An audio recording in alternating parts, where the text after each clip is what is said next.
কাগজে কলমে লক্ষ্য ছিল ডিজিটাল ল্যাবের মাধ্যমে স্মার্ট বাংলাদেশের কারিগর করা, কিন্তু বাস্তবতায় বেরিয়ে এলো অন্য এক কঙ্কালসার চিত্র। আওয়ামী লীগ আমলে ১৩০০ কোটি টাকার বেশি খরচ করে তৈরি করা শেখ রাসেল ডিজিটাল ল্যাবগুলো যেন পরিণত হয়েছে অচল কম্পিউটারের গুদামে। আবির হোসেনের রিপোর্টে বিস্তারিত। ক্যামেরা ছিলেন কৃষ্ণ সরকার ও রিপু আহমেদ।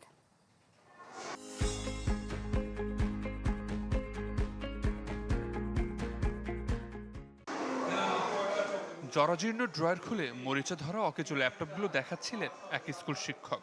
ল্যাপটপগুলো এতটাই নষ্ট যে কোনোভাবে আর ব্যবহার করা যাবে না। মানিকগঞ্জের দরগ্রাম বহুমুখী উচ্চ বিদ্যালয়ে ডিজিটাল ল্যাবে বরাদ্দ দেয়া ১৭টি ল্যাপটপের মধ্যে ৬টি পাওয়া যায়নি ল্যাবে। পরে জানা যায় ৩টি ব্যবহার করছেন শিক্ষক ও অফিস সহকারী অফিসের কাছে। বাকি ৩টি মেরামতের কথা বললেও সেগুলো কোথায় দেয়া হয়েছে তার কোনো উত্তর দিতে পারেনি কর্তৃপক্ষ। যার দায়িত্ব আছে নষ্ট হয়েছে কয়েকটা, আর কয়েকটা হলো শিক্ষকরা তাদের কাছে রাখছে। আর এবার আমাদের গন্তব্য মানিকগঞ্জের বালিয়াটি ঈশ্বরচন্দ্র উচ্চ বিদ্যালয়। বিদ্যালয়ে পাঠদান চললেও বন্ধ ল্যাব খুলতে হয় আলাদা করে লোক ডেকে। ভেতরে ঢুকতেই চোখে পড়ে ল্যাব নয় যেন এক ডাম্পিং স্টোর। মরিচা ধরা প্রতিটি ল্যাপটপই বলে দিচ্ছে কতটা অবহেলা আর অযত্নে পড়ে আছে দেশের মেধাবী তৈরির এই কারখানাটি। আমি আজ পর্যন্ত আইসিটি ক্লাস 2টা করেছি। গত বছর ক্লাস 8-এ থাকতে আমরা 6-7-এ কোনো ক্লাস করিনি আইসিটি। 6 থেকে ক্লাস 9 পর্যন্ত পড়ছি। এই পর্যন্ত মনে করলেন একটা যে ক্লাস পাবো কম্পিউটার ল্যাবের, ওই ক্লাসটা আমরা পাই না। আমি নিয়মিত ক্লাসে আসি, আমি ক্লাস ক্যাপ্টেন, কিন্তু আমি পাই না। যেগুলা রিপেয়ার করার জন্য বিভিন্ন দপ্তরে আইসিটির বিভিন্ন উপজেলা পর্যায়ে আবেদন করেও আমরা এক্সট্রা কোনো ফান্ডিং পাইনি। এবার আমাদের গন্তব্য ঢাকার কয়েকটি বিদ্যালয়। শুক্রবারে নিউ মডেল বহুমুখী উচ্চ বিদ্যালয়ে দেখা যায় আইসিটি ল্যাবে চলছে রসায়নের ক্লাস। রুমের একটু সমস্যার জন্য অনেক সময় গ্রুপ সাবজেক্টগুলো যখন গ্রুপ সাবজেক্ট সায়েন্সের এক গ্রুপ, কমার্সের এক, আর্টসের এক গ্রুপ, তখন রুমের স্বল্পতার জন্য অনেক সময় ক্লাস নিতে হয়। শিক্ষার্থীদের অনেকেরই অভিযোগ, গেল এক বছরে আইসিটি ল্যাবে ক্লাসের সুযোগ পেয়েছেন মাত্র 2-1 বার।